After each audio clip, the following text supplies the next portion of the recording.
There we go. Just gotta type out a thing real quick.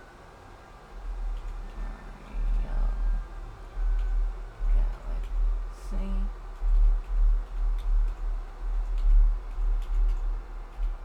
There we go. Just had to mark those down properly as a recording. But now that we've got the kitchen completed, we go all the way over here to the bedroom.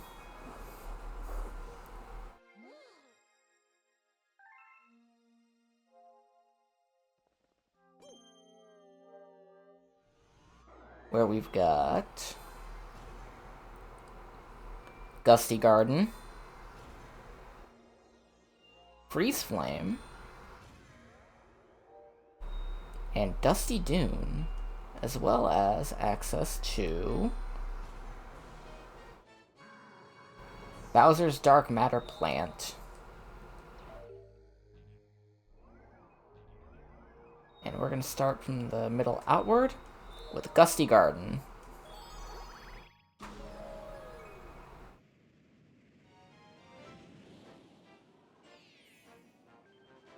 Bunnies in the Wind.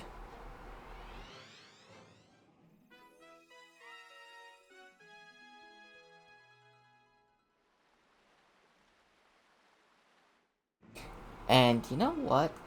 Actually, after this level, I'm gonna run some ads.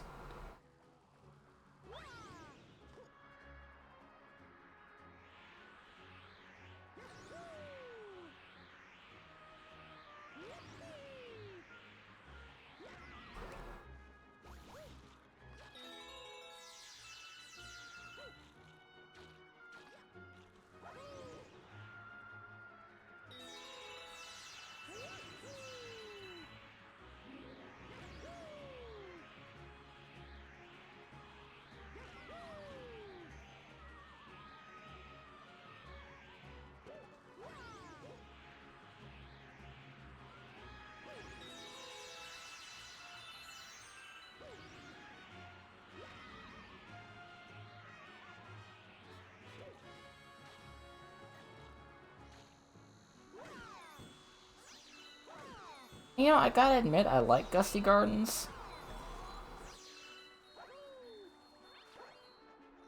It's fine. I've heard better.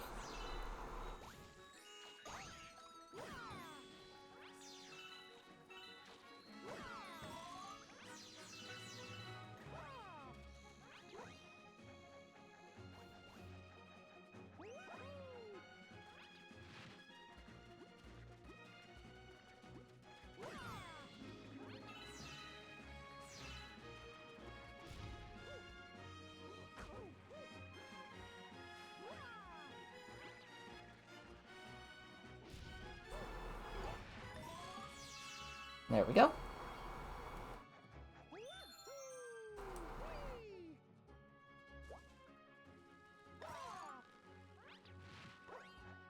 Yahoo!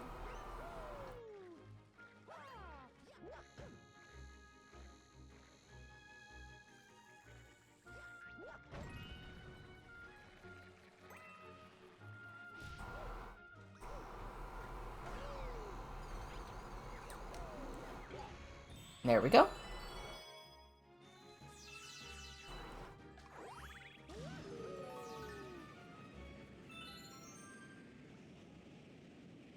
Now we get that rabbit.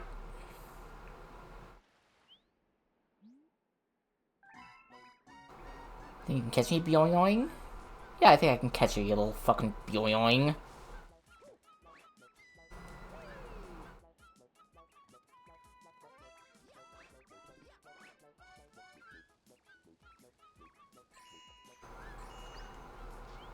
Gotcha.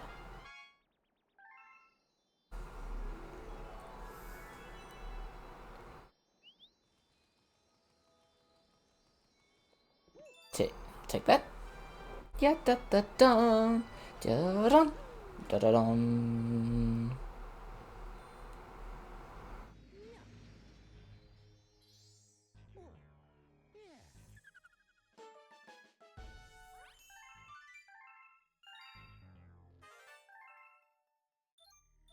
You discovered a new galaxy!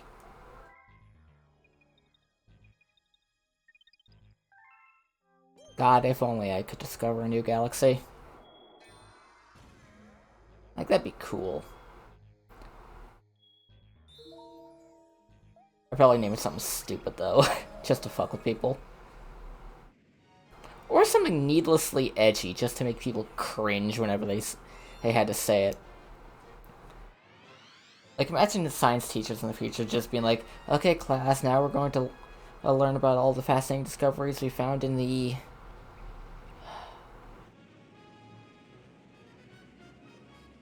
dark edge of existence galaxy.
Where's that last one?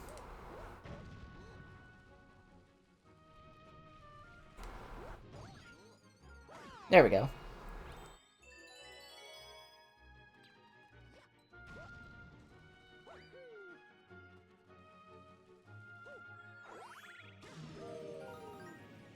Actually, if I discovered a galaxy and I named it something myself, I'd probably call it like the Edge of Existence.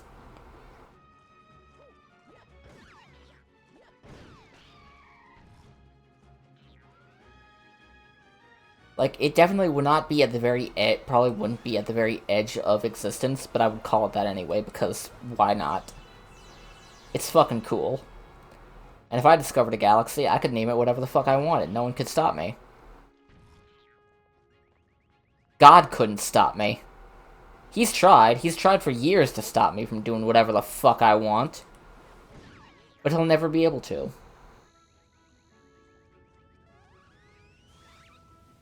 I will do whatever I want, whenever I want, forever, and God can't stop me.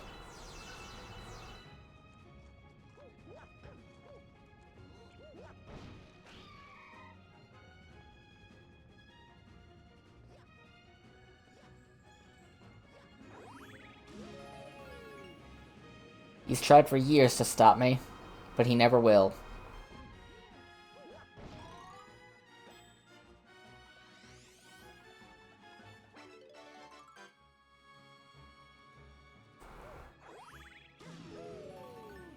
And I'm probably gonna have to come back here again because I saw some stuff.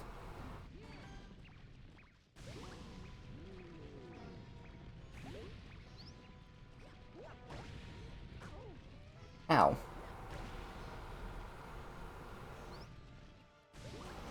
Ow!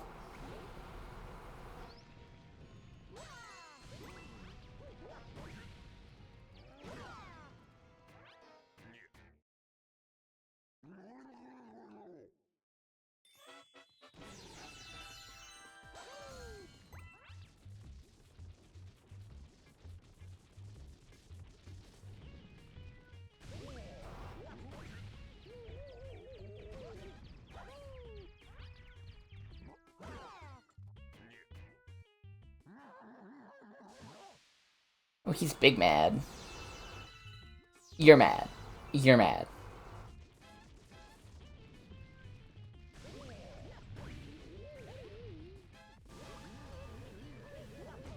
Ow!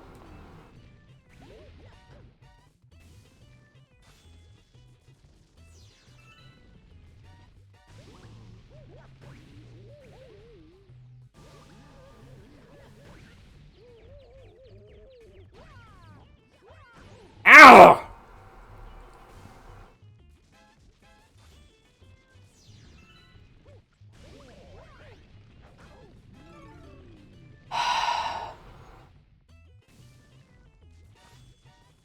Like, I'm actually getting annoyed at this.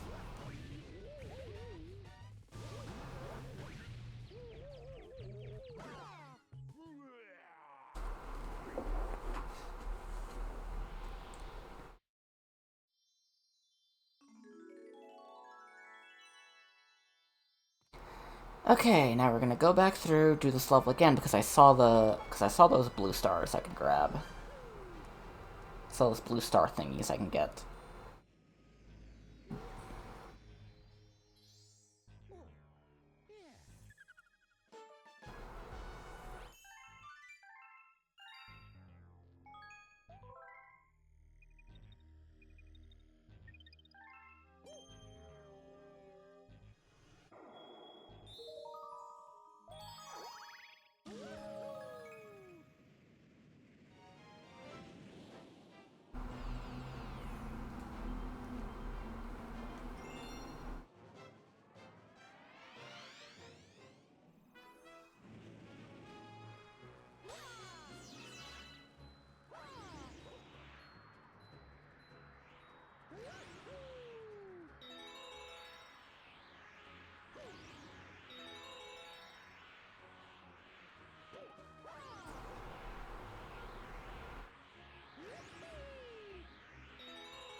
Yeah, no, I'm not chasing them. They will come right back here, as they tend to do.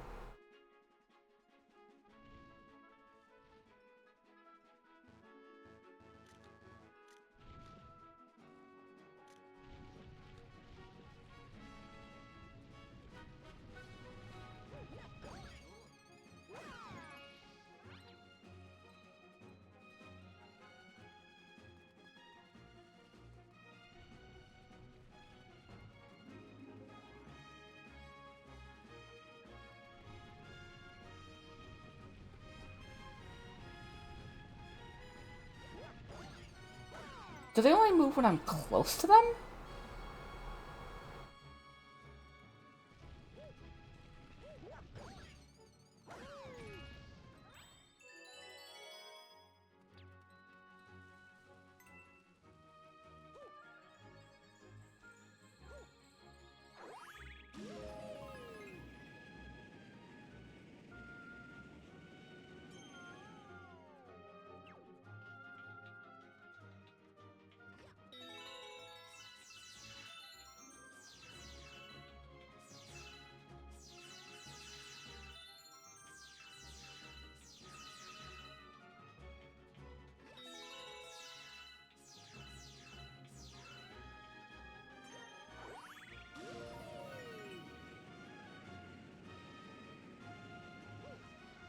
Oh, so it wasn't a...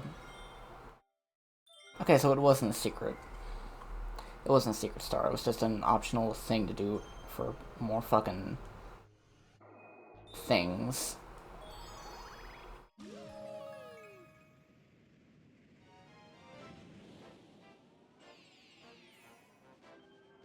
Gusty Gardens Gravity Scramble.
No! I was so close!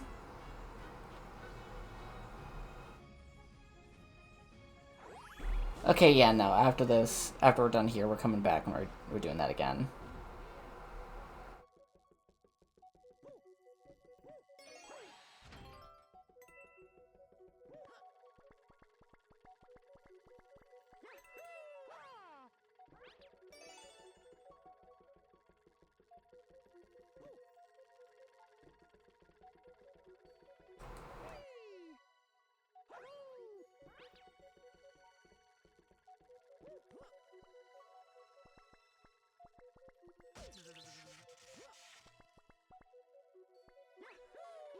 No, no, fuck it. Fuck.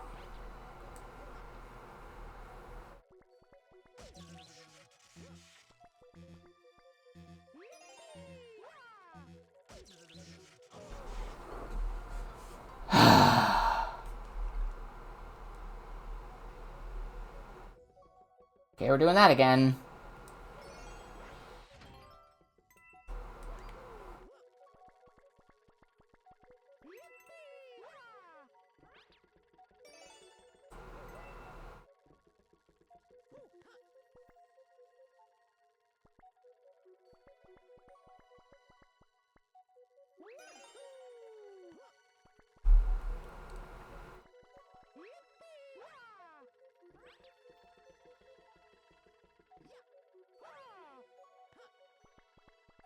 Okay. No, no, no, no, no, no, no, no.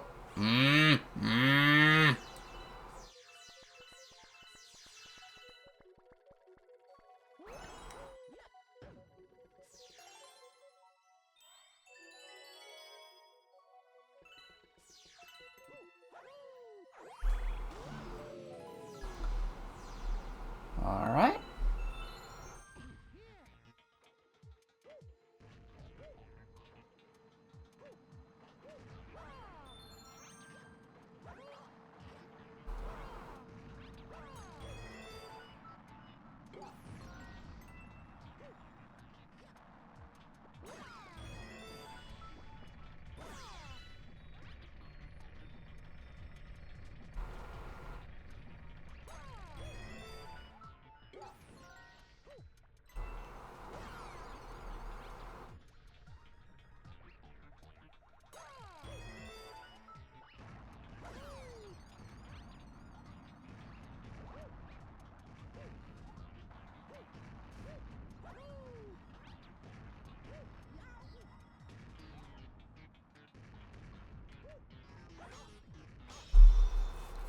There we go. Do do do do do do. Yep. Bada bong.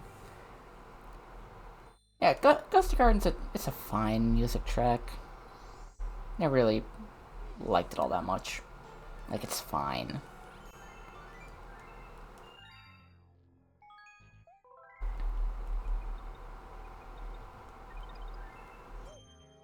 Okay. Oh, and there's a Daredevil comet.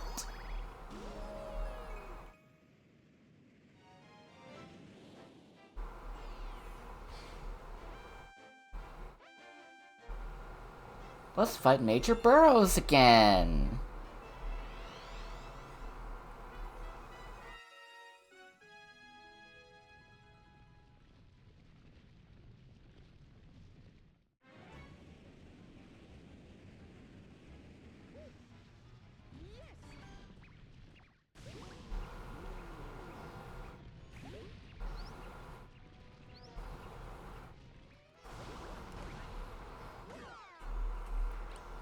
Okay, that's one.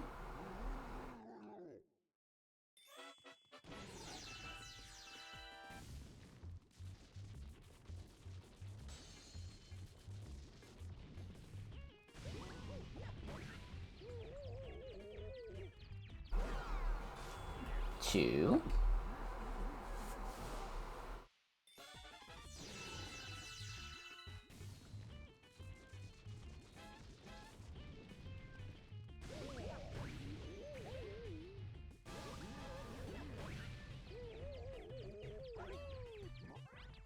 Mother!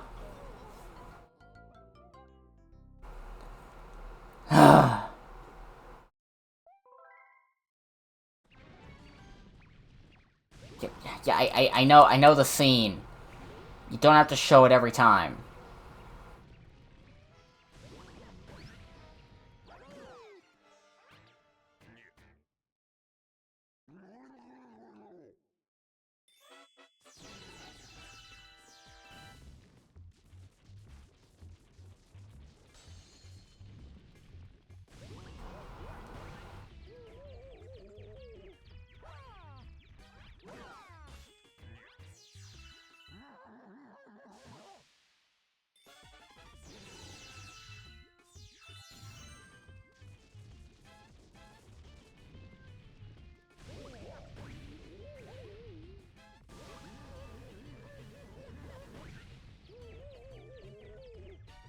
There we go.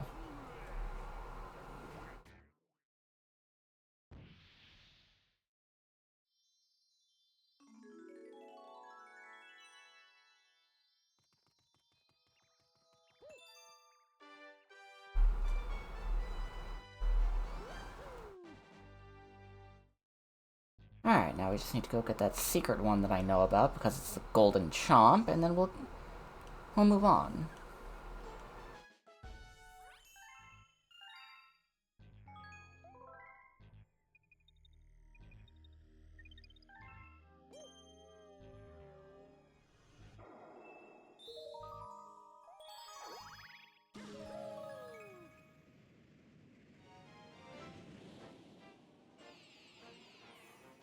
I know it's in the Gravity Scramble.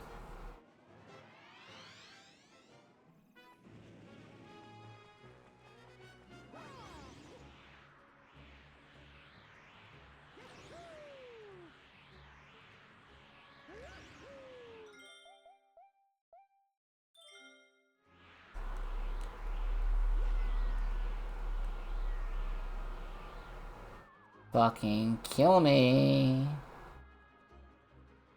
Goodbye. Goodbye.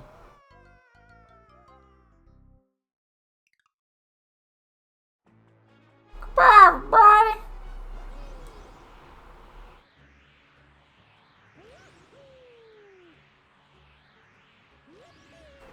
Are you fucking... I got that thing on my first try last time. Why am I missing now?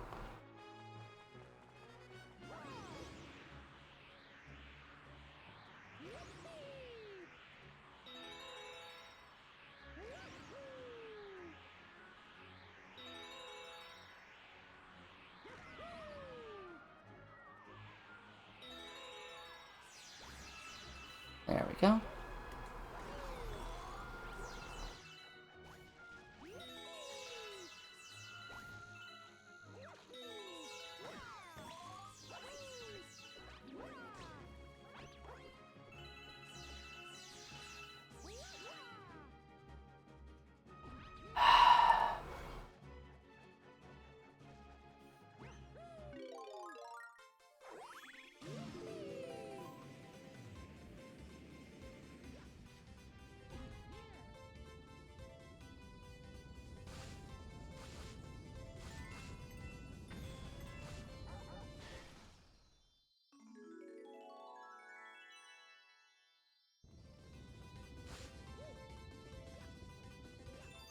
There we go.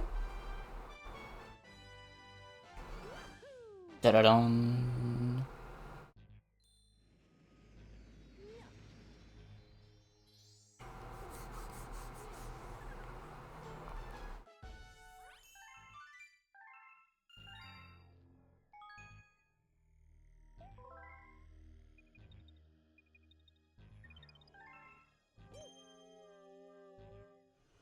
And I still don't have everything there.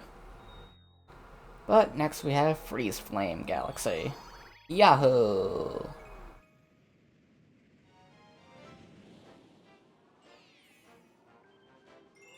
Frozen Peak of Baron Burr.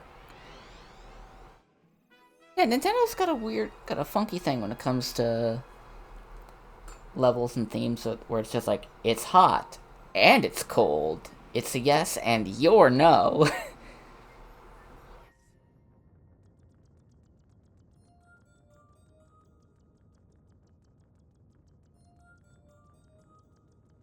One of these.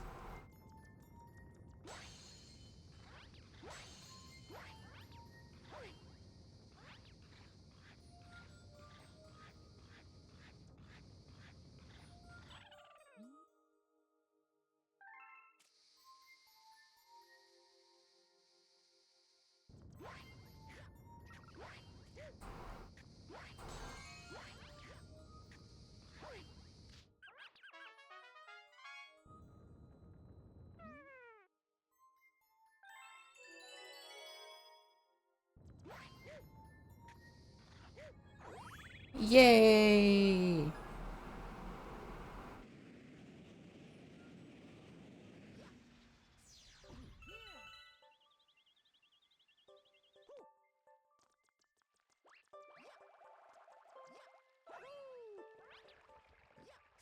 It's hot and it's cold. It's yes and it's no. It's in and it's out. It's up and it's down.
No.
There we go. It's Baron Burr.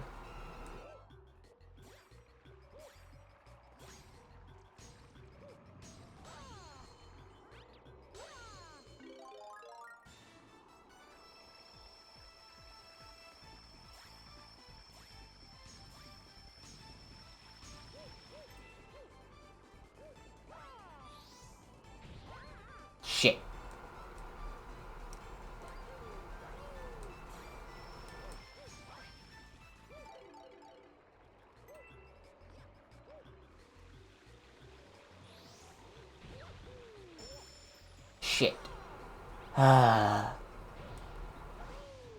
And slap.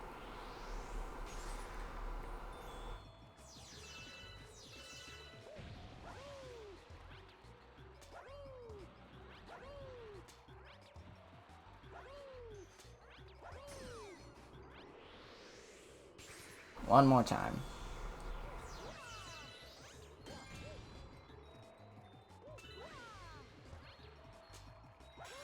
There we go.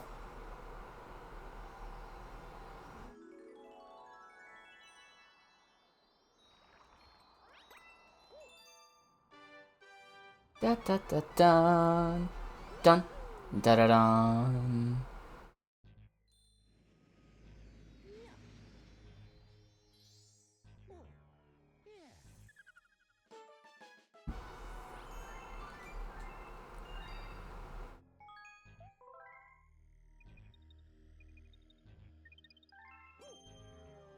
Okay. I'm having fun with this. Like I'm locking in when it comes to this. Like I'm running at I don't know what to talk about because it's a Mario game. What is there to talk about? Good level design, that's for a lot of them that's kind of par for the course. Like it's fine. It's a good I'm having fun with the goddamn video game that is designed to be fun.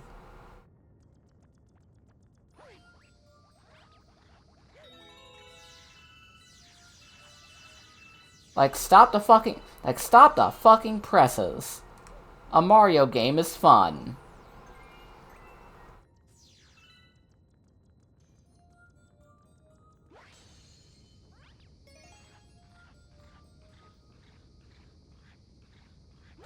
Like, what is there to say, really, about a Mario game being enjoyable? Like, that's just what they are.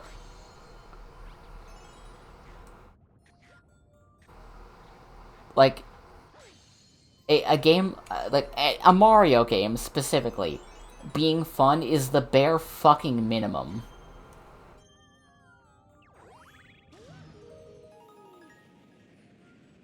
Like, that is the minimum threshold for a Mario game to be fun. Like, even of the few Mario games I've played, it's rare that I've ever not had fun with it. The only one I can think of that I haven't actively enjoyed playing would have to be Sunshine. And that's entirely because of the merit of it's Mario Sunshine.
There we go.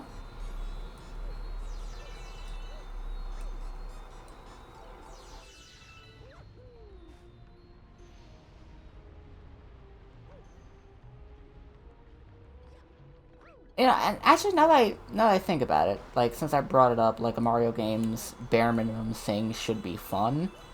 That actually does bring up a topic that we've all probably heard about multiple times, and that's the argument of should games be fun? And in my not so expert opinion, at the very least when it comes to whether or not a game should be fun, that one's subjective.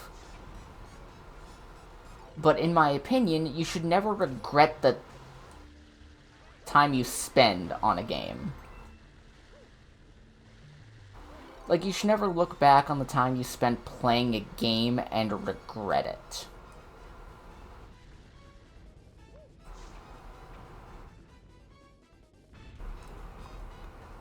Like, the one game I can say I regret, like, I actually could say I regret ever playing in the first place, would have to be Final Fantasy X.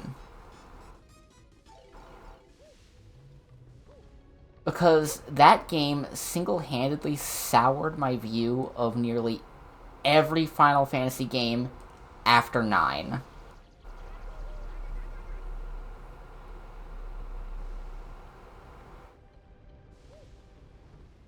Like, the only ones I can say that my views haven't been soured on when it comes to the Final Fantasy games after 9, it's 11 because that's an MMO and therefore doesn't get, and therefore it's exempt from the same grading standards as the other Final Fantasy games.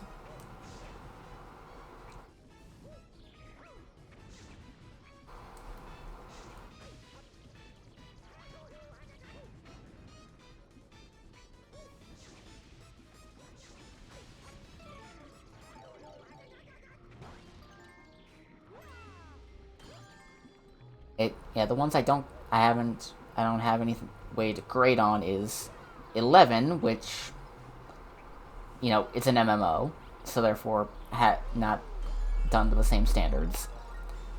But I also don't care much for 12 because that's just a completely different battle style to begin with, and I don't really care for 12 either. Like, it's in terms of story or anything.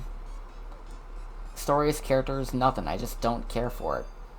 And there's 13, which, from what I've seen, has the 10 follows 10 in terms of world design and 12 in terms of gameplay, and neither one of them is good to me. Like 13 is probably fine. But what I fucking hate is 10's world design. Just in general. I don't like Final Fantasy X.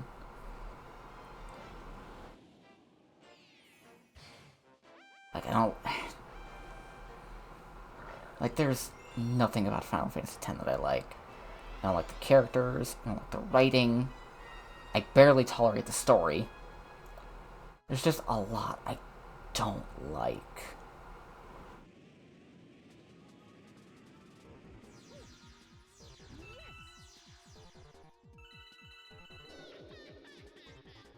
Like, it's...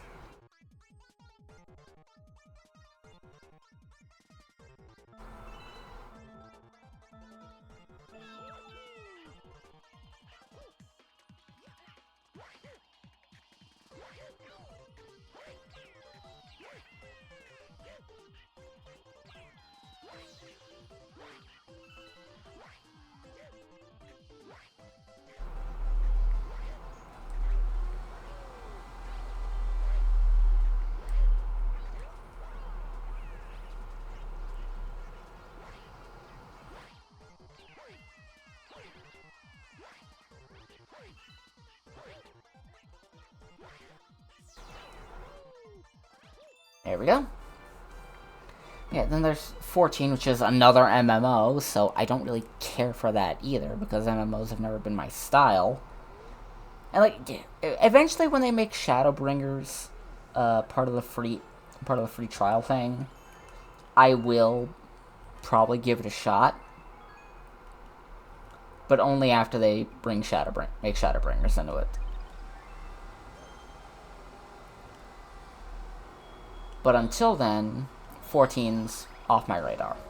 15, it leaned too far away from like the old Final Fantasy aesthetic for me. Like I'm cool with like the Magitech, or like I like the Magitech ideas, like the fucking mouth. I like the Magitech designs and world stuff, and you know the modern aesthetic. I can dig it. But what I don't like is the fact that it just leans straight into it. It's just modern stuff. Like, there's nothing really Final Fantasy about it aside from what honestly feels like token stuff. Like, if it weren't for the fact that Bahamut was, like, if they didn't straight up say that the big Dragon Knight guy was Bahamut, like, if his name just straight up wasn't Bahamut, you could not tell me that was him. Bahamut in Final Fantasy, to me, is a dragon. Not a dragoon, a dragon.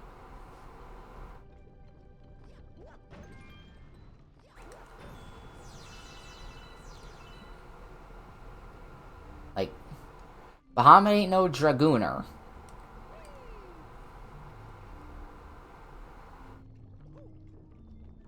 He's just a straight up fucking dragon.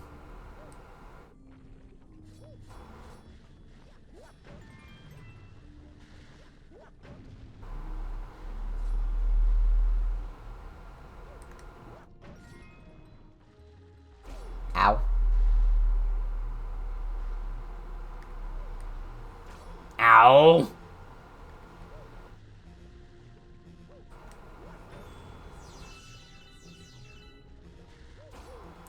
Fuck you!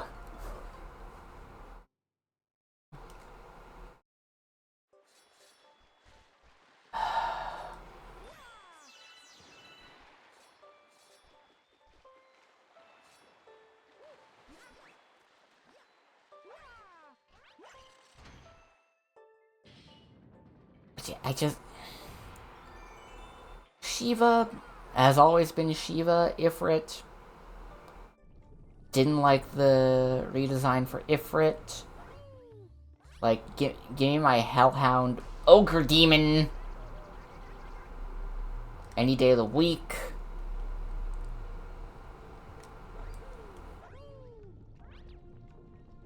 And especially when it comes to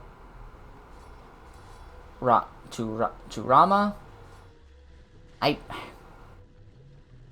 do like how they made him more physically imposing, but they also just made him a really big old man.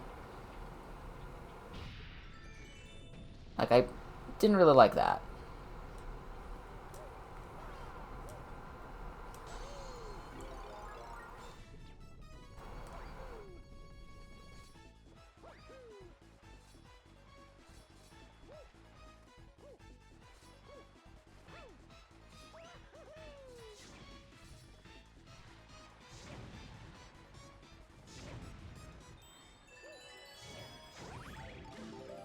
There we go. But yeah, a lot of Final Fantasy 15 I don't like, and I still haven't beaten 16. Like, I have it, I just haven't beaten it yet. But from what I've seen, what I have seen so far, and what I've played, it's got the aesthetics down. Like, it has the vibe of Final Fantasy that I fucking love. God damn it. It has the vibe of Final Fantasy that I love. But at the same time, it's also, it's also Devil May Cry.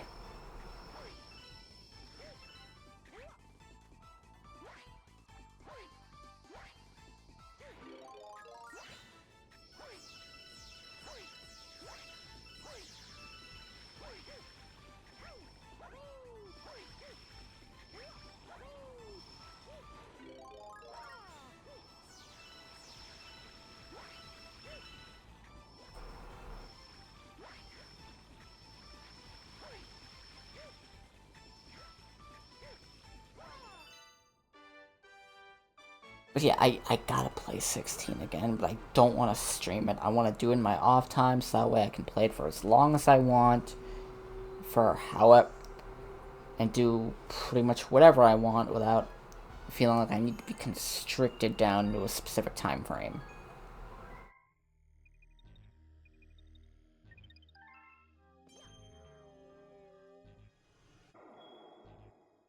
Alright, that's Freeze Flame Galaxy done.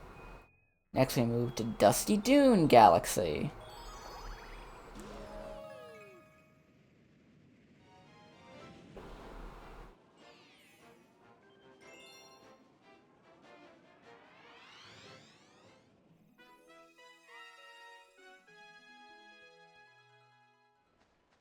Yeah, after we're done with this batch of levels in the bedroom area, we're gonna call it for the day.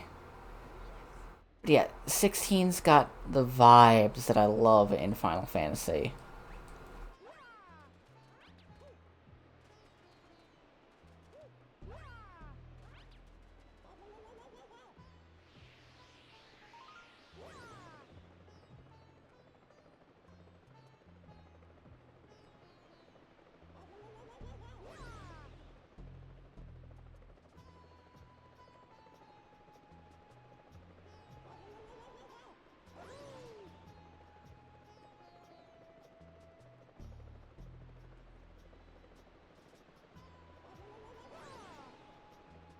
I just need to beat it. But yeah, Final Fantasy, back to the topic of, like, should games be fun? Not necessarily. Like, games don't need to be fun if that's not what they're if that's not the experience they're meant to deliver.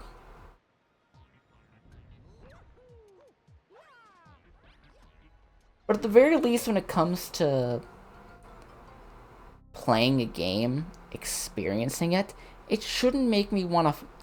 It shouldn't make me want to throw someone off a bridge because I didn't like it.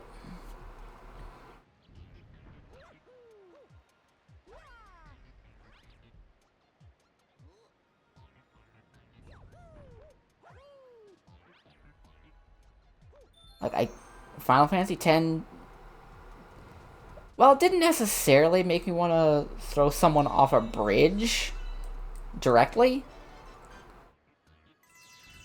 I did regret playing it. And the biggest reason and the biggest thing I regret about it is thinking that it would live up to the hype. Final Fantasy X did not live up to the hype that people that I had been told it was. Like,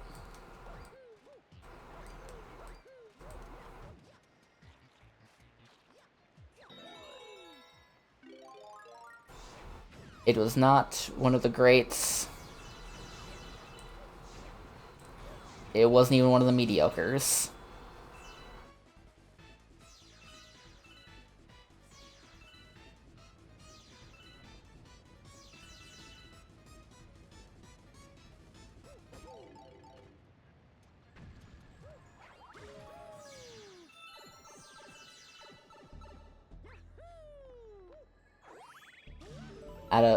Out of every game I've ever played, I've only ever regretted playing maybe 3 of them.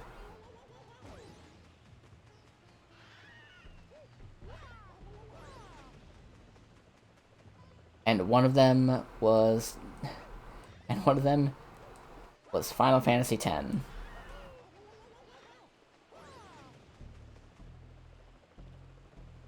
And the only reason I would ever play it again is if someone legitimately paid me an inordinate amount of money for it. Like, if any one person,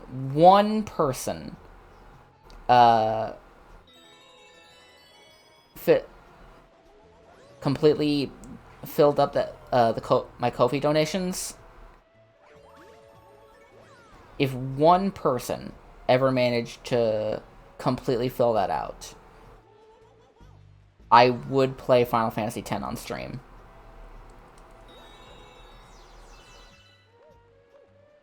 But one person would need to not only pay the $900 for the full Kofi goal, they'd have to pay.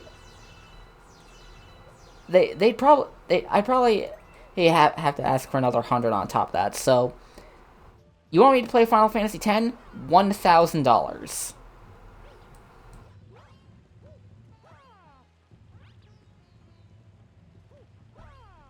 No ifs, ands, or buts. If you want me to stream Final Fantasy X, $1,000.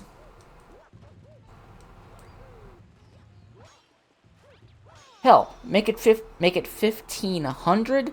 I'll get all the ultimate weapons. Hello, Splatoon gal. Welcome to the stream. What is up? I just went on an extended discussion into the ether about whether or not about the argument of whether or not games should be fun. My answer: they don't have to be fun, but a game shouldn't make you regret ever picking it up.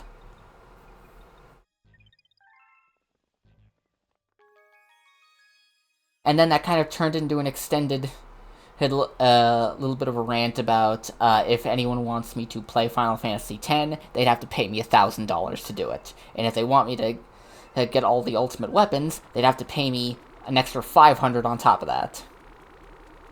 How are you? Welcome to the stream.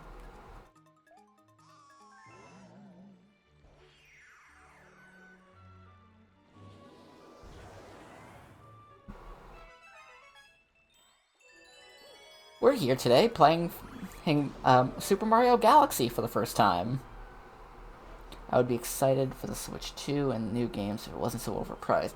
Here's the thing. It's not as expensive as others. Like, it's about as much as a PS4 was at launch, and it's certainly cheaper than a PS5.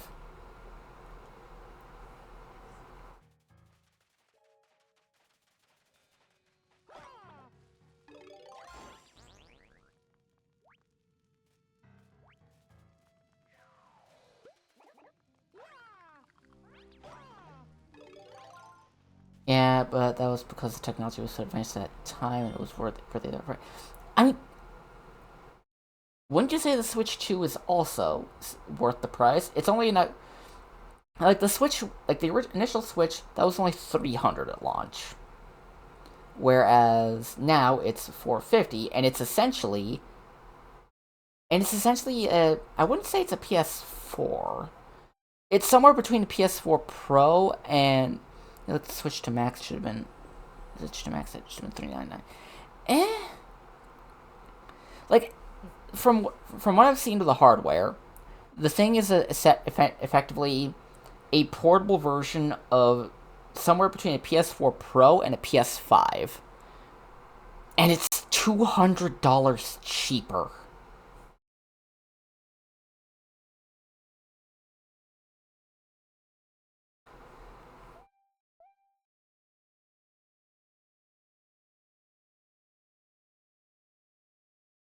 Like, weirdly enough, when it comes to, like, sheer pricing, if you're just looking at the price to amount of time you're getting out of the thing and what you can do with it, yeah. Here's the thing about Mario Kart 8 being overpriced. When the Switch 2 pre-orders went live, the version bundled with Mario Kart World, when it was bundled with Mario Kart World, that's only $50 cheaper, or $50 more than the regular Switch 2. My theory is they made this game standalone more expensive on purpose to move more systems at launch, because people are going to buy more of the systems with the game built in. And And then after that's done, eventually Mario Kart World, they'll be like, oh, we're listening to the fans, and we'd like more people to play the game, so we're slashing the price on Mario Kart World so that everyone can play it for a much cheaper price.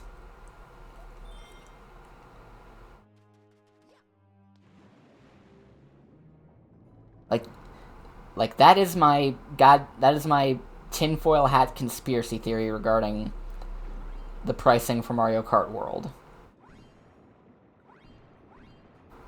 Like, they made it more expensive on purpose in order to get more people to buy the version of the Switch 2 that was bundled with the game.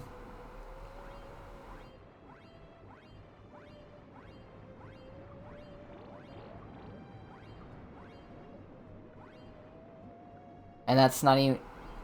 As for Donkey Kong Bonanza, that's probably them testing the waters with the pricing for that.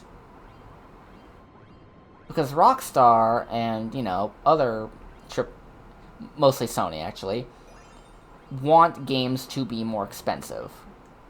Like, they want to sell them for exorbitant prices, extortionary prices, if anything,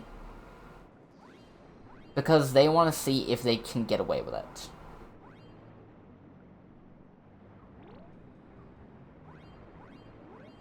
They want to see if they can get people to buy a $70 game that 2 years ago would have been $40 at launch.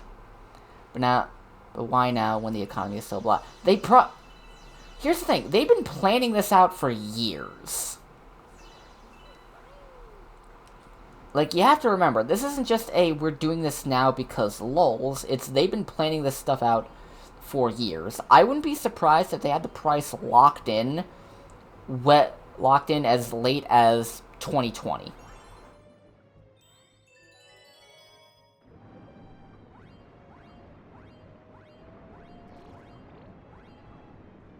Like, they already knew the kind of thing they wanted the Switch 2 to be.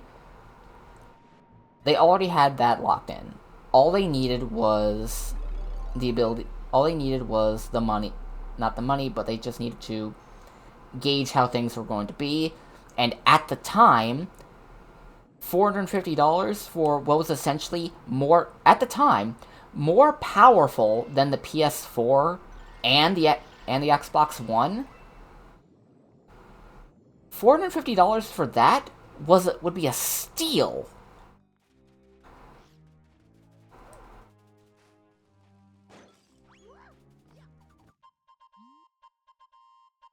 But as time went on, they needed to develop it, and everything started going to shit faster and faster.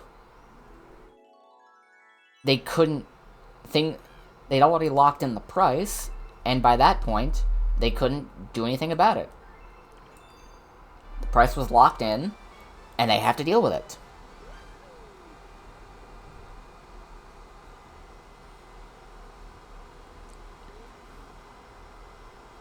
And speaking of game price, yeah, it sucks. But like I was saying earlier, when looking at not only the price of the consoles, but like say the online subscription stuff, for say let's talk about like the Nintendo Online stuff. At its most expensive, it's $50 a year. Like, that is at its most expensive, $50 a year. And on top of that, it would be a multiple profile kind of. Oh,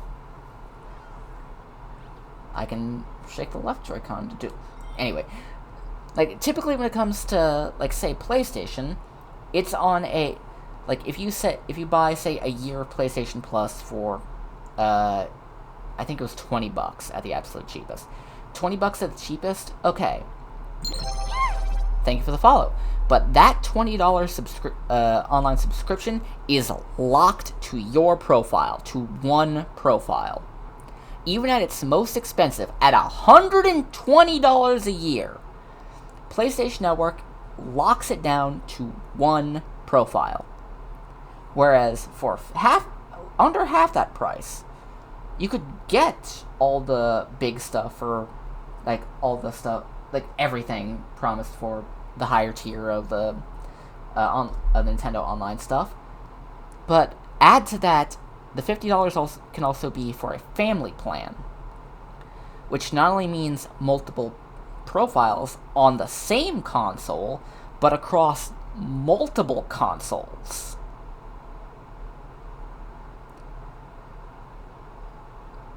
So you're essentially so at most, I think it's about four or five people for the family plan. Across 50 people, or not 50 people, across $50, that's $10, $12 a year. For, for multiple old school virtual consoles, the online play for any Nintendo game, plus essentially free DLC, since they added the Octo expansion and a bunch of Animal Crossing stuff, and they're probably going to add more with the Switch too. And the price hasn't gone up. I remember when the higher tiers of PlayStation Network was $50 a year, and now it's $120.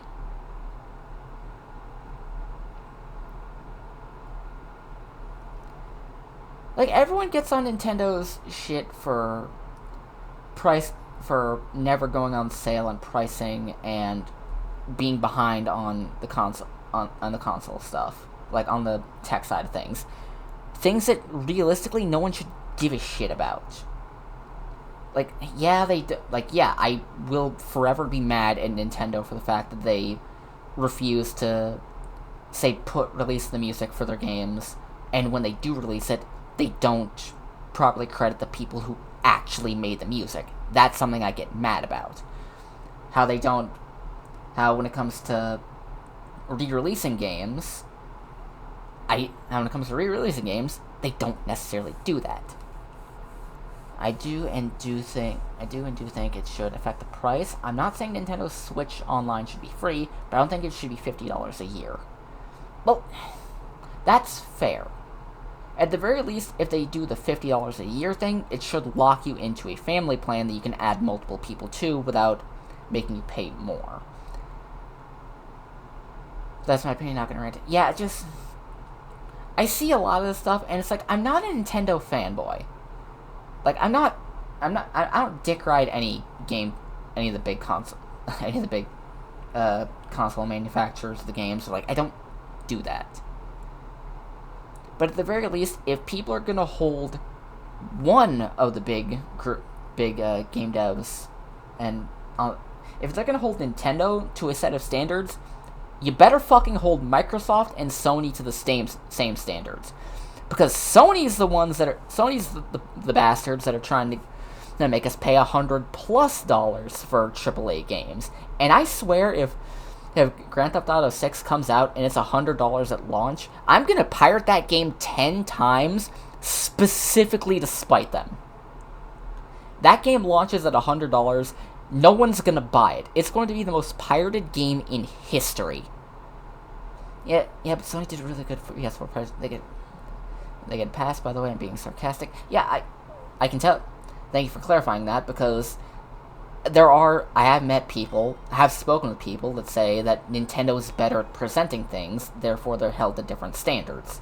Not quite in so many words, but I have dealt with people who are just like, they like the way Sony presents themselves more, so therefore they're held to different standards than Nintendo or Microsoft. When that's just not true. Sony's straight up gone on record saying that they don't know what to do with all the IPs they own, so they just let them rot. like for a lot of the game remasters and re-releases that we've gotten, we've had to fight tooth and nail for that shit.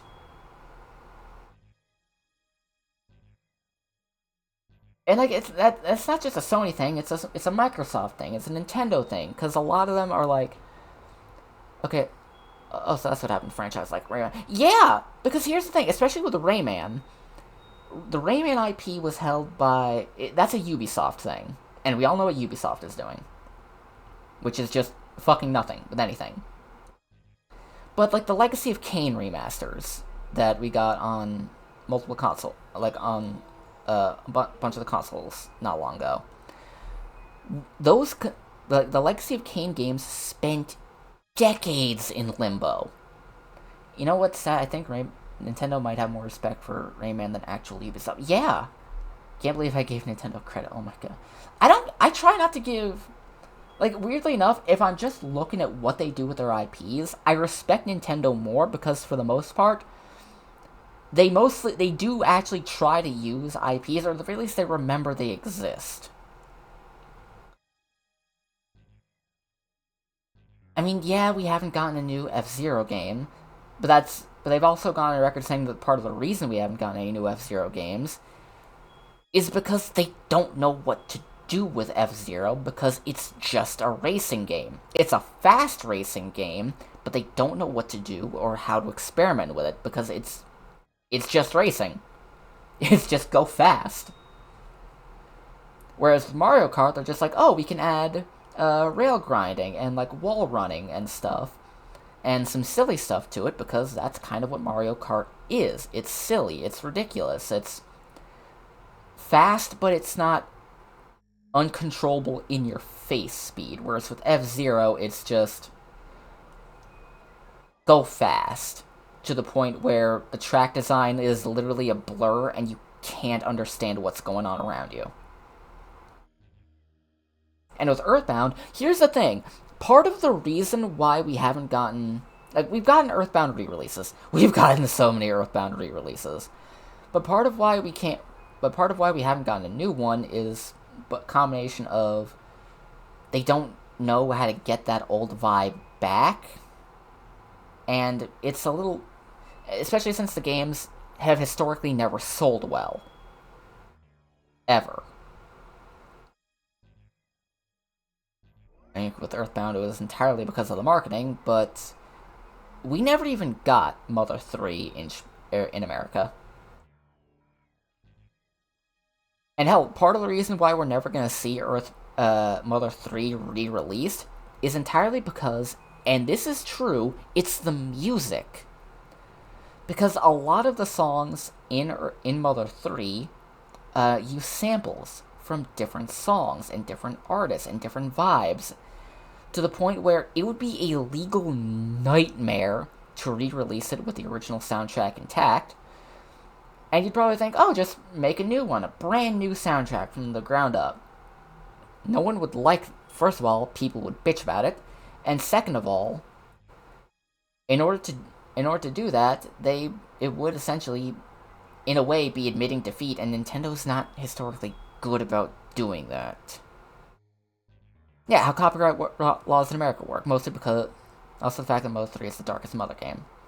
I mean, yeah, and Nintendo's never exactly been one to explicitly do dark stuff, and all, you know what I mean. But yeah, it's entirely... The game is rated E for everyone over there, it would definitely be rated T. Yeah, either T or E10 over here.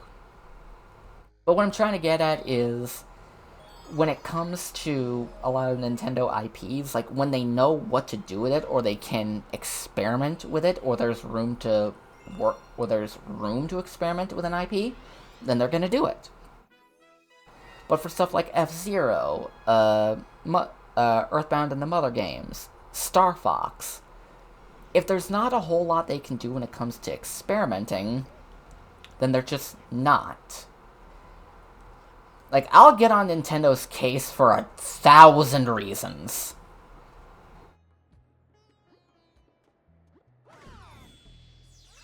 But, generally, it's for different reasons than most people would get on them for.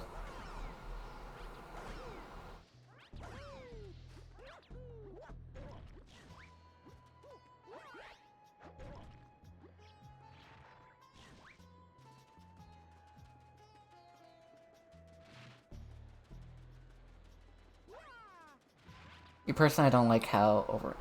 Yeah, like, I'll get on Nintendo for not just the pricing of their own individual... Like, oh, if it's just the Switch 2, I can understand that.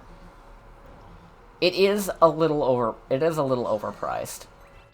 It's still cheaper than a PS5. Still cheaper than a PS5 Pro. And I hate how they are when it comes to copyright. Yeah, because Nintendo is very much obsessed with its own branding. Like, their whole thing when it comes to their branding is, if it's not by them specifically, they don't want people to associate with it.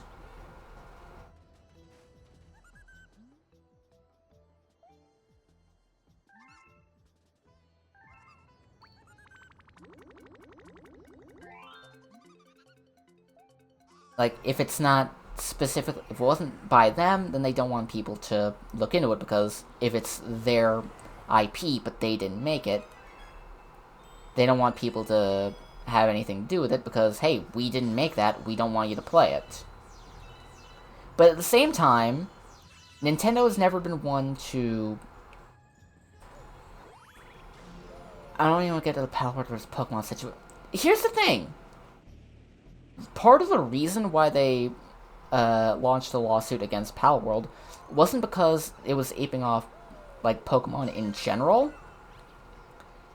They did it because of the Pokeball design. Let's face it, Palworld's a niche game that wouldn't care. Honestly, I don't think anyone really cares about Palworld anymore. Because honestly, yeah, for like 2 weeks when it came out, people were like, oh, it's the Pokemon killer. And now it's gone. No one cares.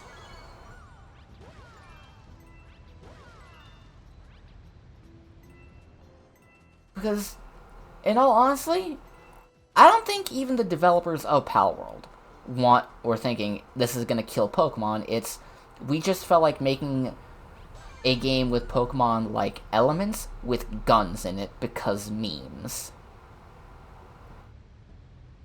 Because, here's the thing, the developers of Palworld also made other games that kind of ripped off the vibes of other Nintendo games. They made what was essentially a Breath of the Wild clone.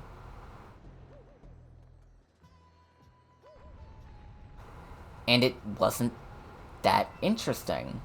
Like, it was entirely about pushing stuff. Whereas with Palworld, the only reason Nintendo is taking legal action against it isn't because it's aping off Pokemon with, like, funky creatures and guns. The reason they're taking legal action against the guys that made Palworld is entirely because of the actual design of the things you use in the game to, quote, capture the palace and stuff, because it is literally just a Pokeball. Not even trying to hide it, it's just a Pokeball.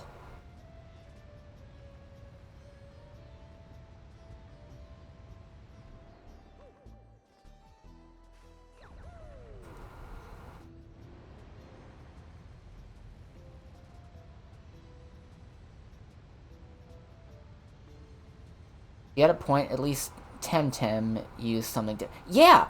Temtem... straight up, not only use different things for the designs for, like, the creature capture stuff, and, you know, totally unique designs for the individual monsters that they made, but they also used entirely unique capture methods.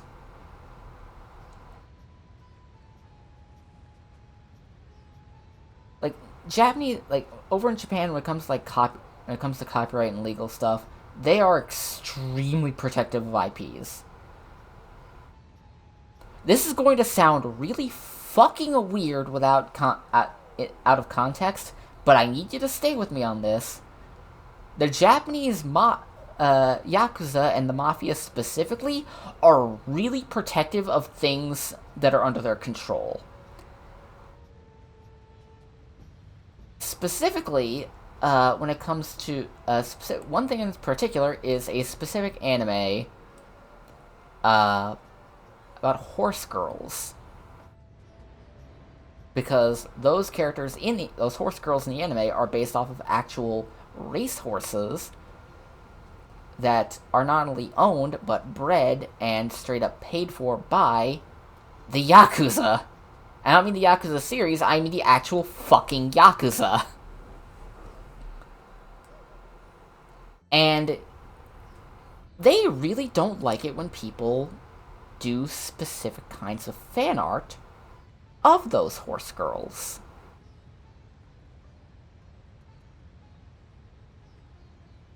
So, depending on the extent for what it is, they'll either they'll either handle things quote legally, you know, with lawyers and actual court cases and stuff like that. What is Yakuza? Exactly what I said. Like, Yakuza's not just a game series made by Sega. It's the Japanese mafia.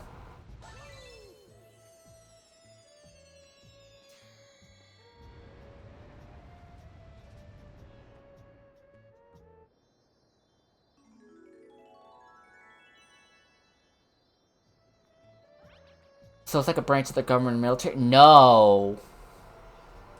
It's just the Japanese. It's not like the mafia in Italy or America. It's its own thing.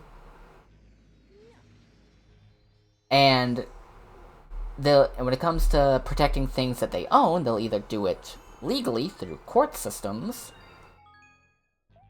or they'll do it the Yakuza way.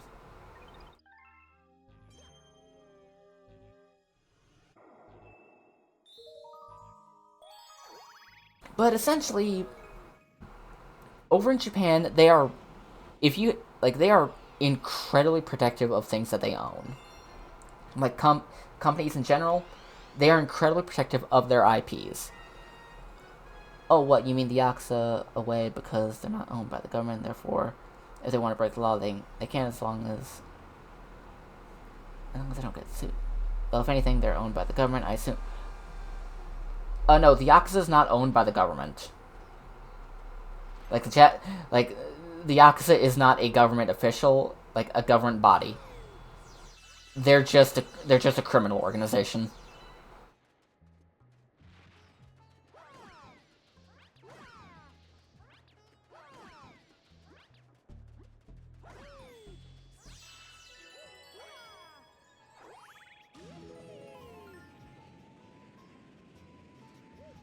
Have they been gone or in trouble because they broke the law, or no? Like the Yakuza, just I.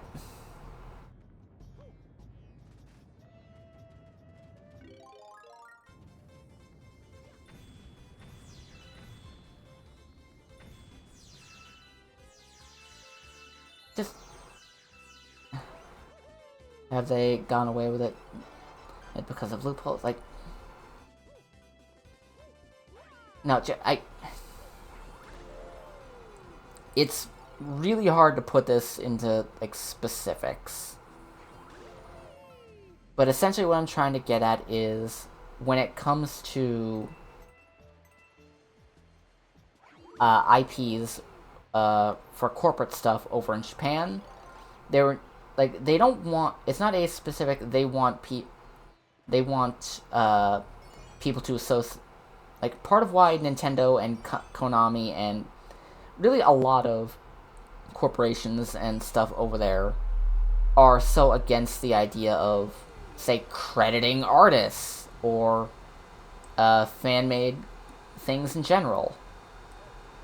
Because they want people to associate that thing not just with, okay, it's a quality thing, therefore it's good. They want people to associate, like, they don't. It's the it's the thing that Disney does, where they don't want people to associate the individual artists with the things they create. They want the company to be what people think is the creator of these things. They don't want people to think, okay, like, say for example, back with Nintendo. They don't want people to think, oh, Zelda is a thing. Zelda is, uh, like, we should thank Eiichi Aonuma, who works with Nintendo to make Zelda. It's we. They want people to think, okay, Zelda is a Nintendo thing and Nintendo only. Like, that's why people. That's why when they released that Nintendo released that Nintendo Music thing, people are actually upset about it because it doesn't have the names of any of the people that actually made the goddamn music.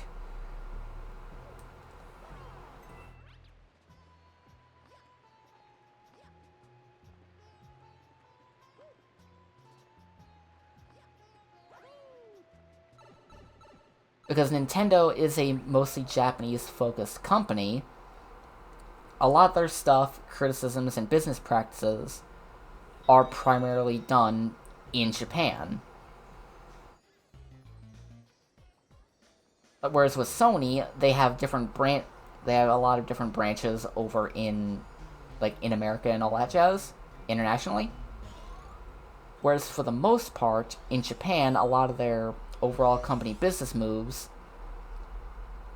are done and come from the Japanese branch because that's where they're stationed, and it took them years to get a Nintendo of America open, specifically because they didn't know how best to go about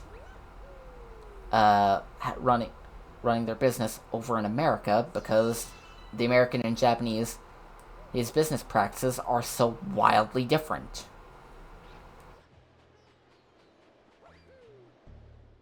That's also why you get a lot of stuff from Nintendo of America that do good over here in America, whereas they don't do well in Japan, like Metroid.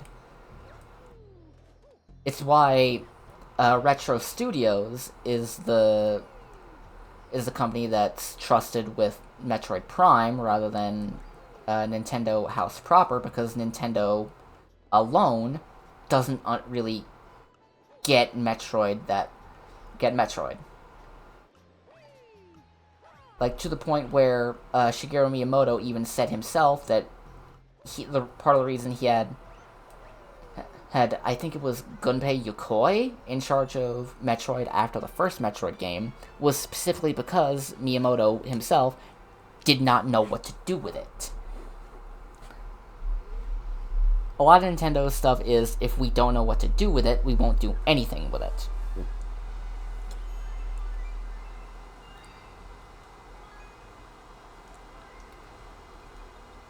And a lot of their stuff is like, if we don't want to re-release this thing from years ago, then we won't, because they don't like to look back on the past unless it was successful enough for them to do that.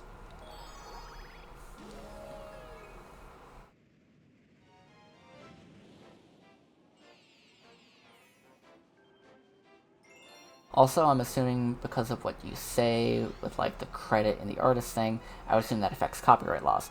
Yes.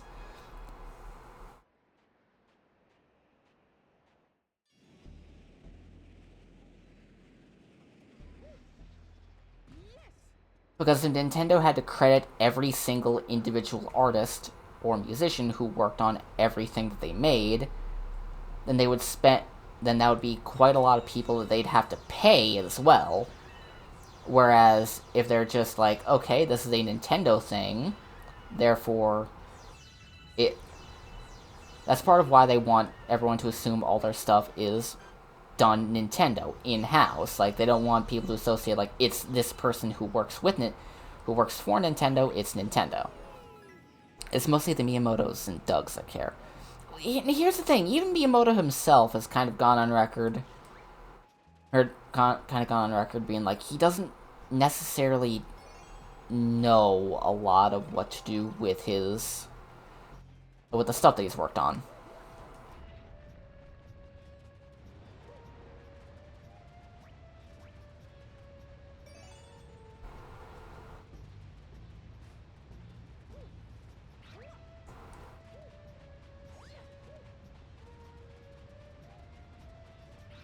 Like, whereas Doug genuinely, like, whereas Doug Bowser genuinely, like, feels like he kind of understands a lot of it, especially Reggie, because they know that a fair bit of the Nintendo audience is American. Like, they understand that Nintendo's not just a Japanese only company. Like, they understand that it's everywhere. Nintendo's not just a here in this part of the world kind of thing. It's Nintendo is everywhere.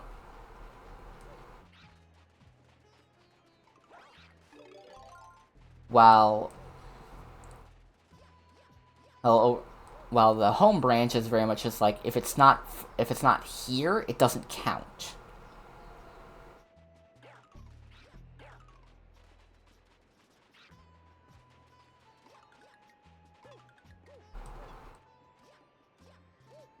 And that's actually a pretty big problem with uh, some Japanese companies in general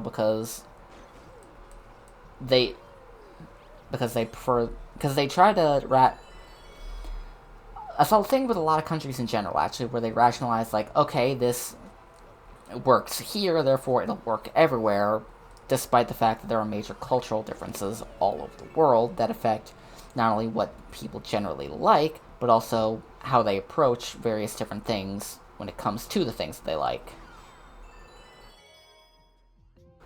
Like, over here in America, freaking over here in America, we've got a lot of first-person shooters are pretty big over here. Whereas first-person shooters aren't that well liked over in Japan. That's part of why Metroid Prime didn't do very well over in Japan when it launched. Whereas once it came out over in America, and it was handled by an American game studio, it sold like hotcakes. Reason why Japan certain topics are considered taboo here are not as taboo over there. I'm not gonna get into what I mean by taboo. It's very adult talk. I'm 27.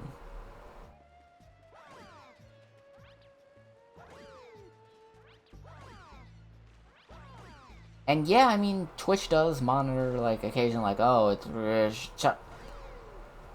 it's a big ol' heady topic for... or that kind of thing. It's like, yeah, I don't talk about it because it's very personal stuff.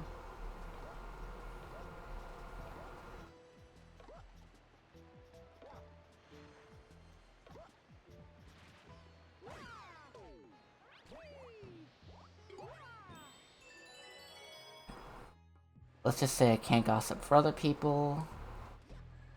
But there's certain things I'm not going to talk about. That's fair. I'm not going to pry it out of you.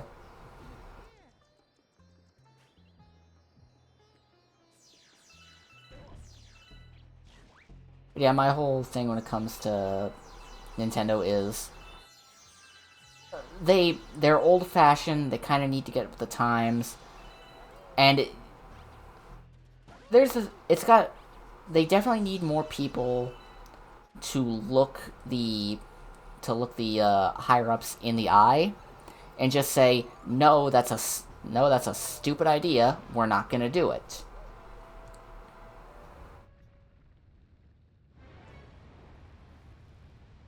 But then again, that's just my opinion on certain aspects of big business in general, where corporations in general just need someone to look the higher ups right in the face and say you're a fucking idiot.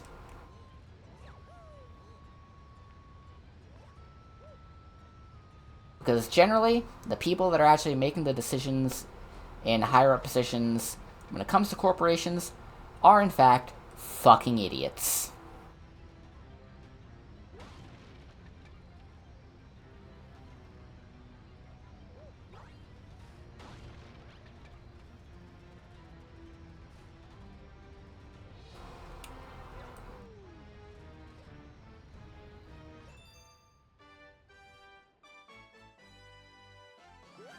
There's a star.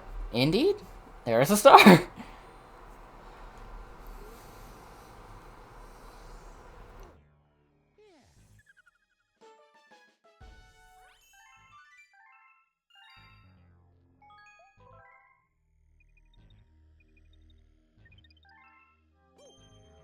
Is it wrong that I'm okay with playing games as long as I don't make a profit?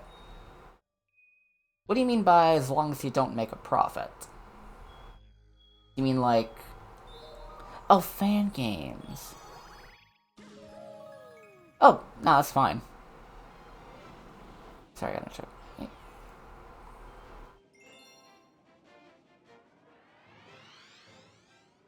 Like, honestly, depending... Like, it all depends on, like, the game...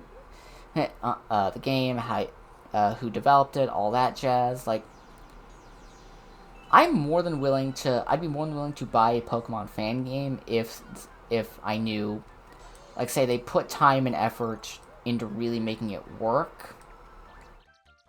Making sure... It all depends on, like, how much work went into the game and how... And whether or not the, you know, dev or dev team could be, I guess, would be worth it?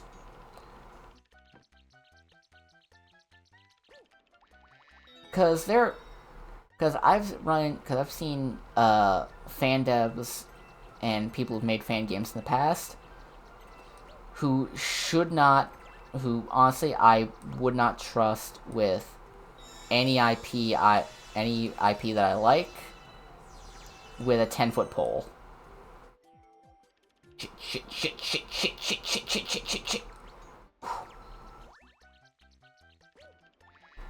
Like for example, and I'm gonna name.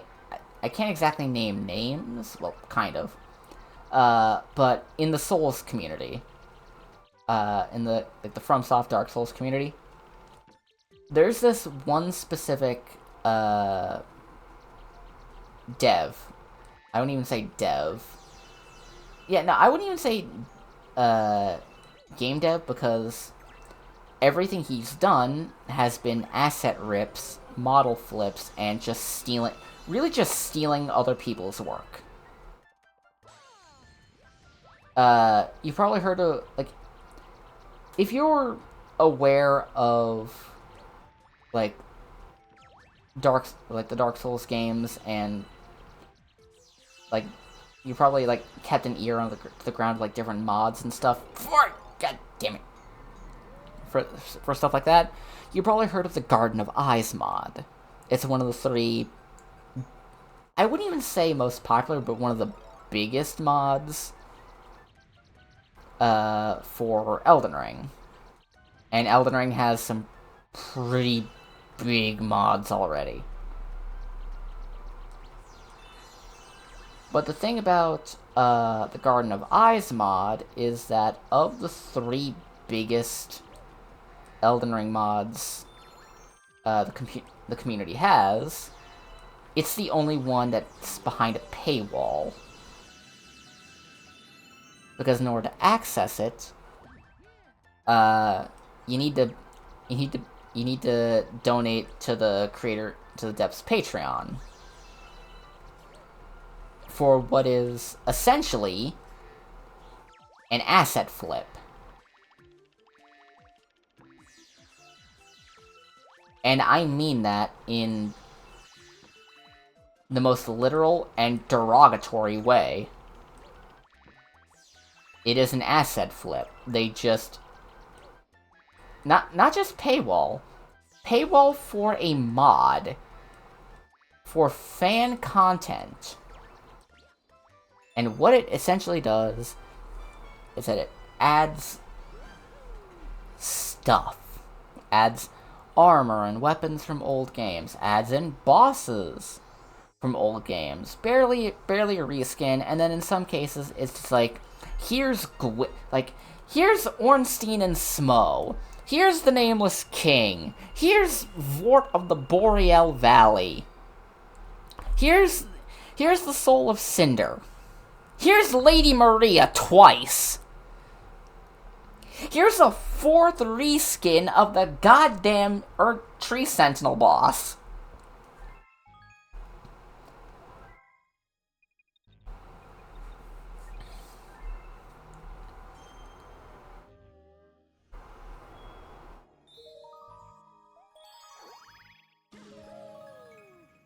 And that's not even getting into the fact that it has a lot of not only ideas and level design stolen from other mods in Elden Ring, from some of the from the other two biggest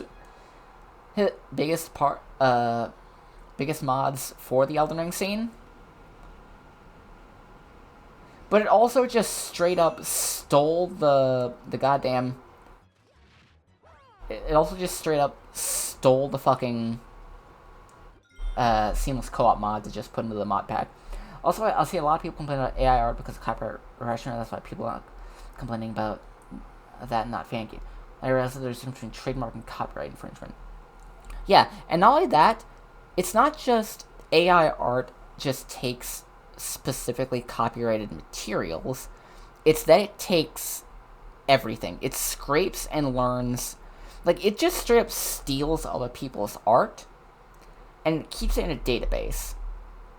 And rather than making something like rather than actually looking at that art and learning like a human, it takes bits and pieces of that art and then stitches a bunch of little pieces together and then smears it all with a filter to smooth things over in order for, a finished product to come out. It doesn't make anything. It chews up and spits out things that are related to a thing that you ask for it. AI does not make anything. It regurgitates. That's why we call it AI slop.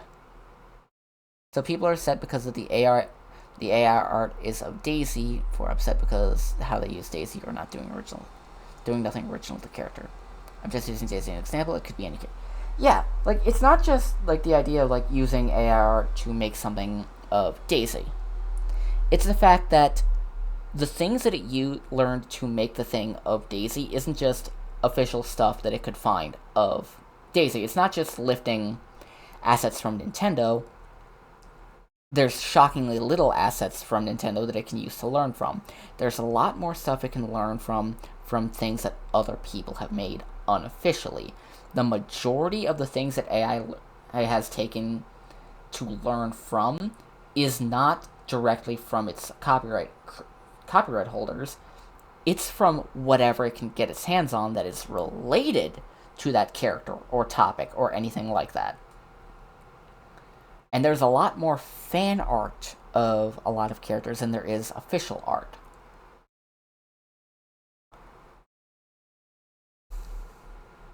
And therein lies the issue. It's not just doing all this stuff with official artwork.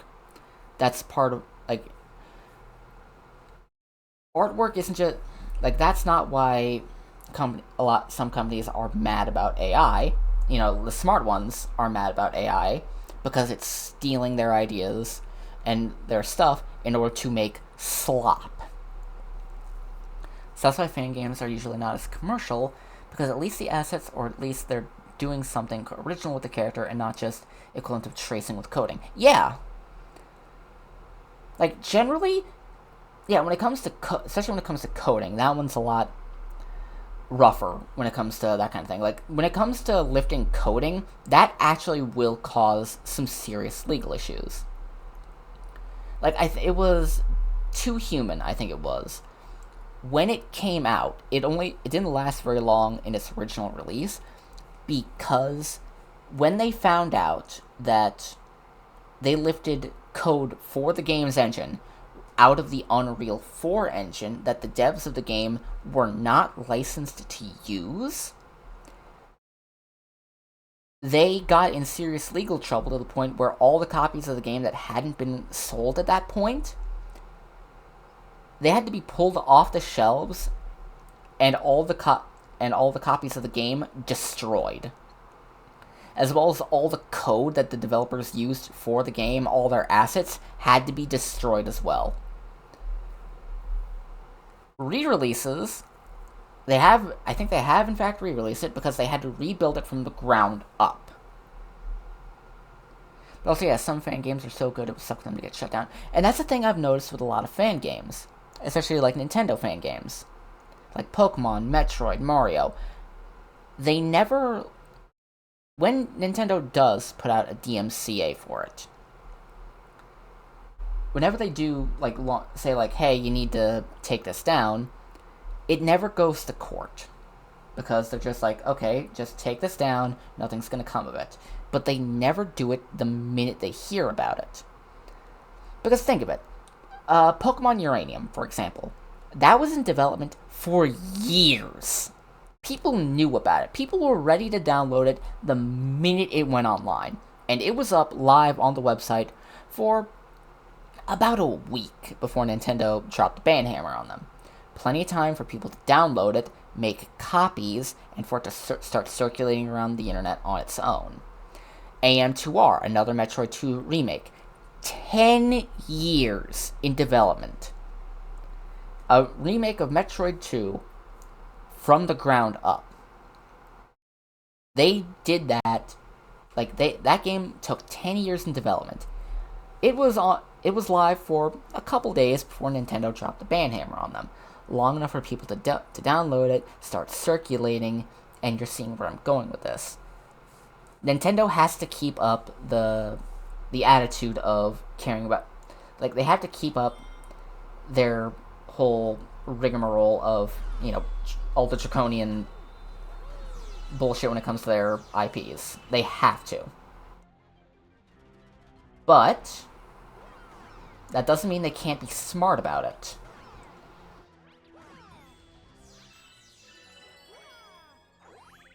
So, when a particularly big or notable fan game starts making the rounds, that's when they're like, okay, we'll leave it where it is. Let it circulate a little bit. And then, after enough people get their hands on it and play it for a little bit, then we'll put on the draconian helmet and look all big and scary about it. And then we'll move on. The game comes out, people play it, people enjoy it, and then they move on.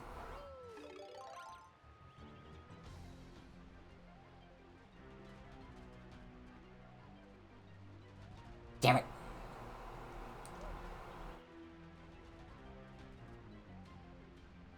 I hate this part. Okay.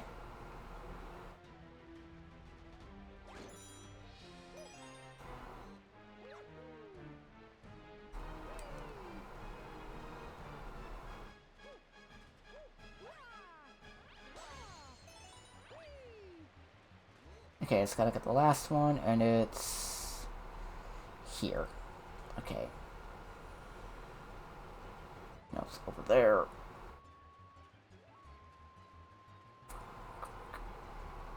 There. Okay. So it's not that they want to, it's because they have... Yeah.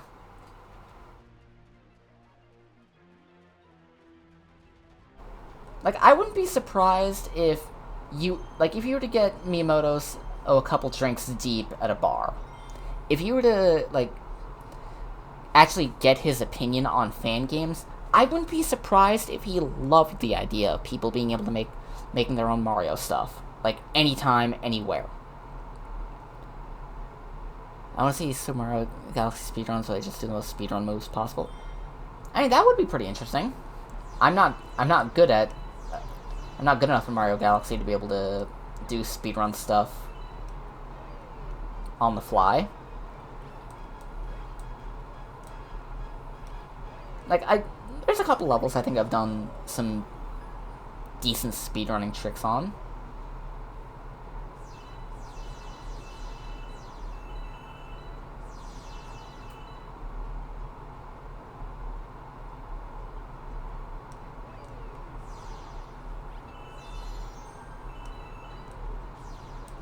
No, shit! No! No!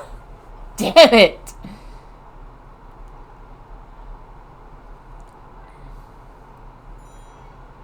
Let's take it from the top.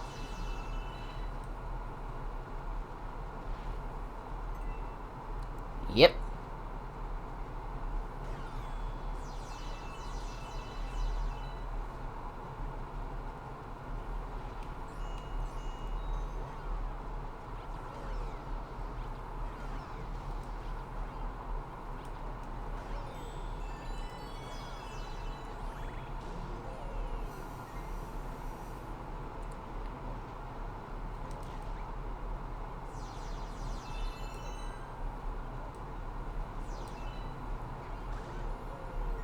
Yeah, I wouldn't be surprised if we were to actually get Miyamoto's actual opinion on people making Mario fan games. If he, like, I wouldn't be surprised if he just admitted he loved the idea of people being able to do that kind of thing.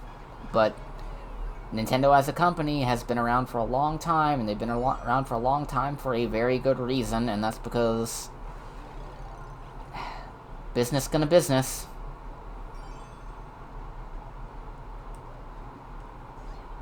Motherfucker.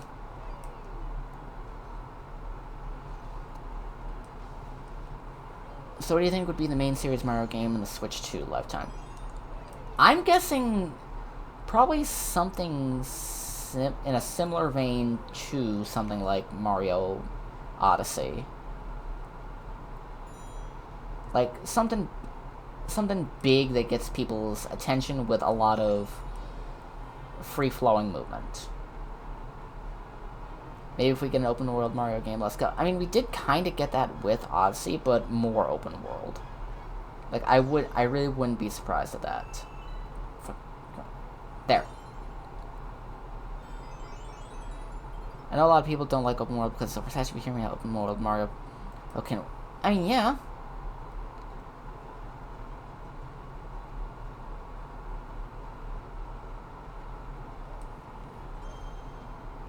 Thing is, though, it probably wouldn't be a massive open world. It probably would just be big enough to make it work, but not too gigantic.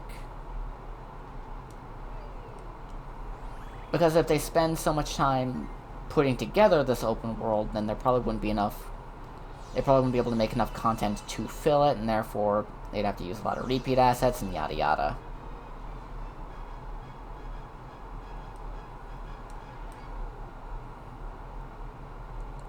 Come on. Okay.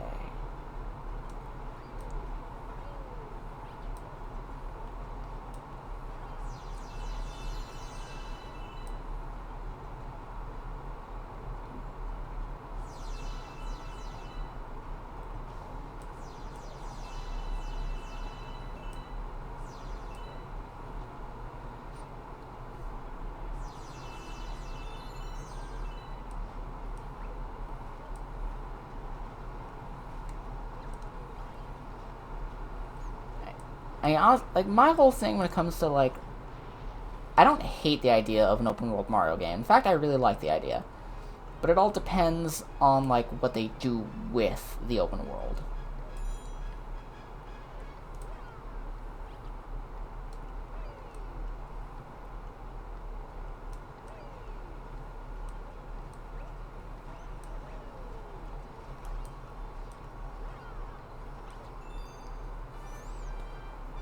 And yeah, like, honestly, when it comes to Mario, like, I can probably see a full-on open world working.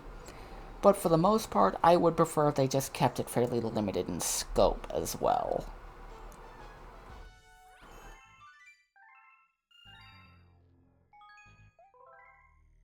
Like, I prefer a more focused Mario. Like, I prefer a more focused experience rather than a massive, here's everything of everything with everything. Kind of experience.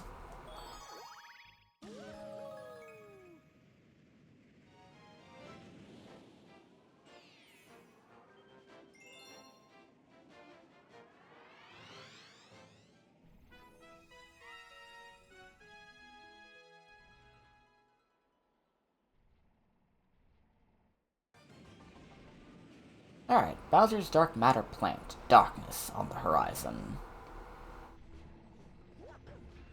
That was very close.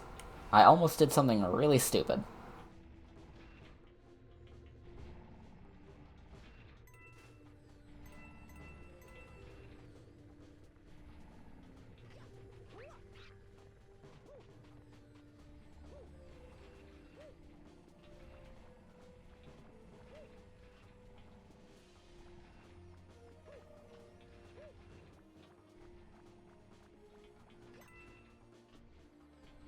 Alright.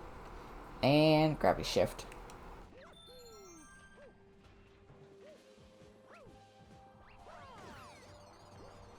Like, you wanna know what game that I would love to see more of? Like, see more of one day? I'd like to see them try their hand with the Gravity Rush games again.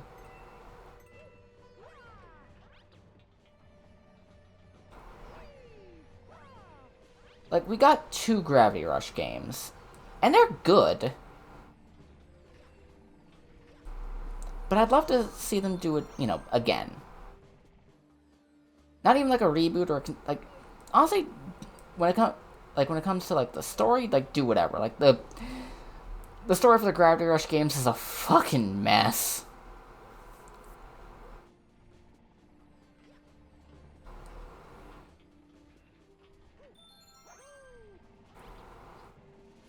Like, think of, like, you know how people, I'm probably gonna see it.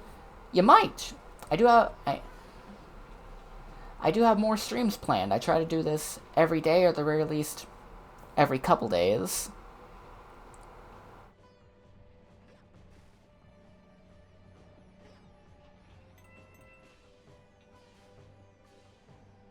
But, depending on how things go this week when it comes to some job stuff.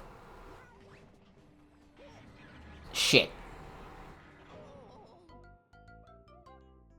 I was not paying attention there. But yeah, depending on how things go this week with my job hunt and potential orientation tomorrow, I might be going back to a weekly stream schedule. Thankfully, that also means that my weekly streams will be much longer than just 2 or 3 hours.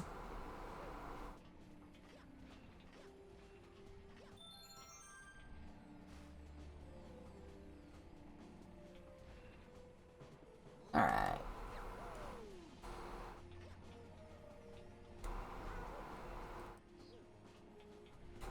Alright, focus, lock in, lock the fuck in, samurai.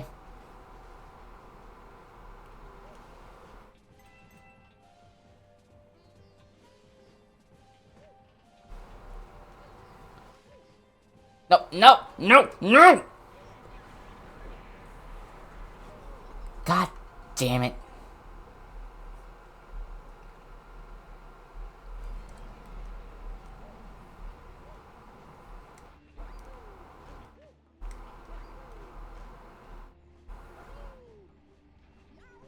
Whew!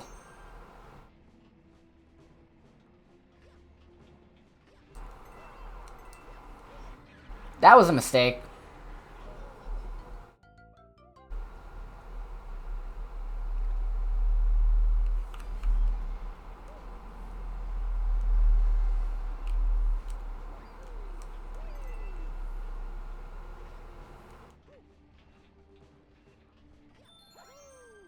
Okay, stand here.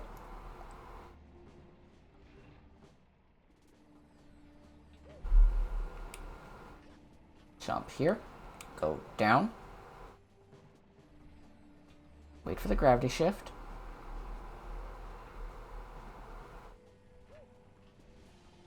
Jump here. Go over this way. Wait for the gravity shift.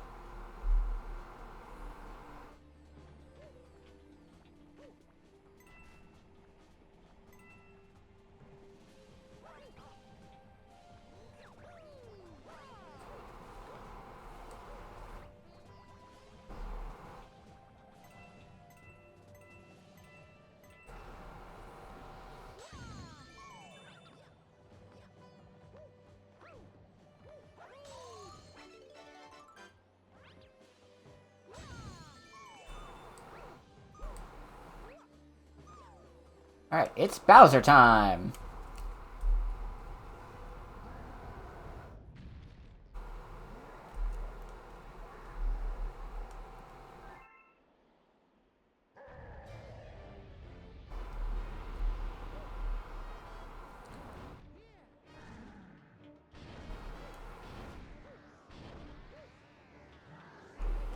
Oh shit.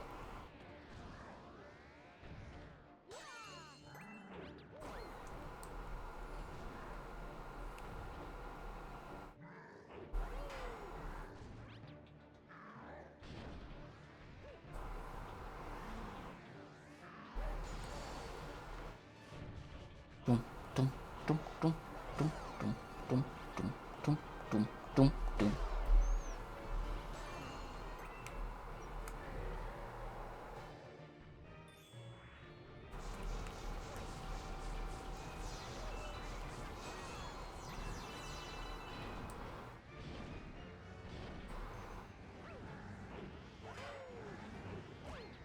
Damn it.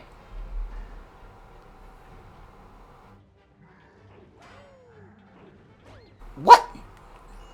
Why couldn't I... Okay. Why couldn't I spin?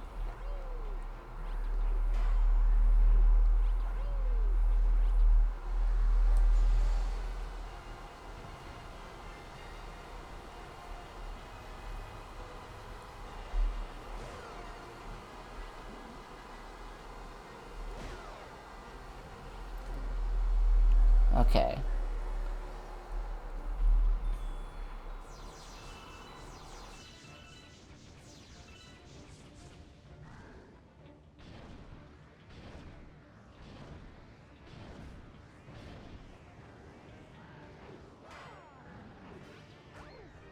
Damn it.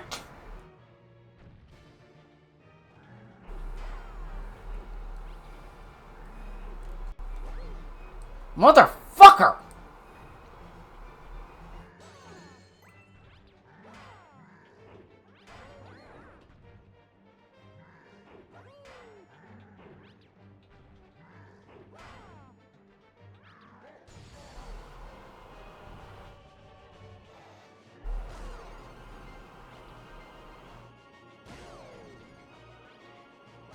There we go.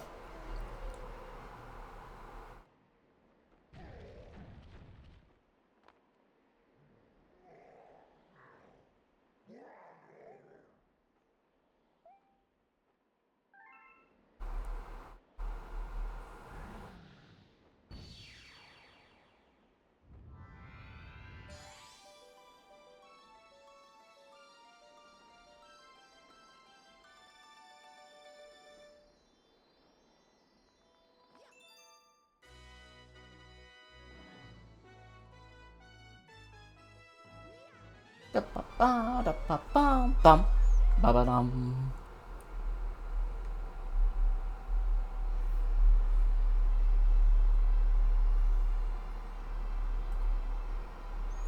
Alrighty then.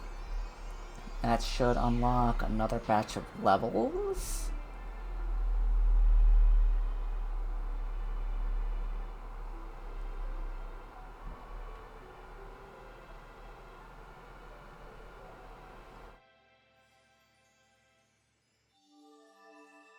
I think that's the engine room.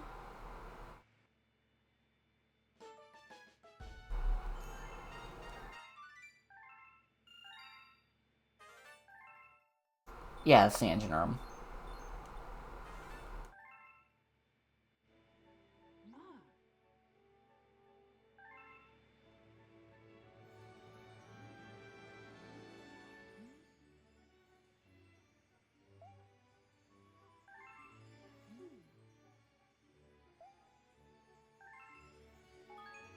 I just need 2 more stars before I can actually get to the final area.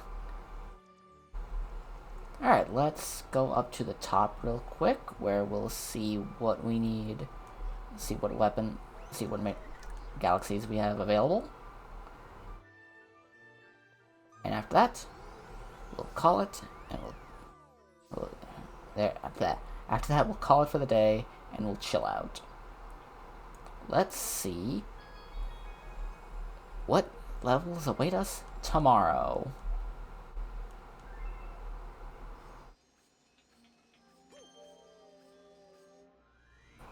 We've got Gold Leaf Galaxy, which is just Honey Hive backwards. We've got Sea Slide Galaxy, which is Loop-de-Loop backward. Or, not backwards, just another Loop-de-Loop thing. We've got Toy Time. We've got Bonefin Galaxy. And this last one here is Bowser Jr.'s Lava Reactor. And all of this will be stuff we deal with tomorrow.